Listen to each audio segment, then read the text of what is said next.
মুসলিম দেখলেই তো আপনাদের একদম গা জ্বলে যায়। আর ওই মুসলিমরাই সেদিনকে হিন্দুদের বাঁচিয়েছিল, ওই মুসলিমরাই হিন্দুদের বাঁচিয়েছিল।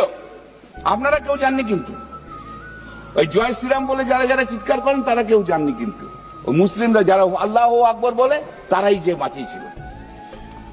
অথচ 22 এপ্রিল পহেলগাঁয়ের সরকারি সহায়তা আসার বহু আগে ঘটনাস্থলে কাশ্মীরের মুসলমানদের ভূমিকা ছিল মানবিকতার অনন্য উদাহরণ স্বীকার করতে।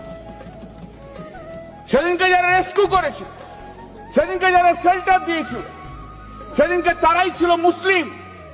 মুসলিম দেখলেই তো আপনাদের একদম গা জ্বলে যায়। আর ওই মুসলিমরাই সেদিনকে হিন্দুদের বাঁচিয়েছিল, ওই মুসলিমরাই হিন্দুদের বাঁচিয়েছিল। আপনারা কেউ জাননি, কিন্তু ওই জয় শ্রীরাম বলে যারা যারা চিৎকার করেন তারা কেউ জাননি, কিন্তু ওই মুসলিমরা যারা আল্লাহ আকবর বলে তারাই যে বাঁচিয়েছিল।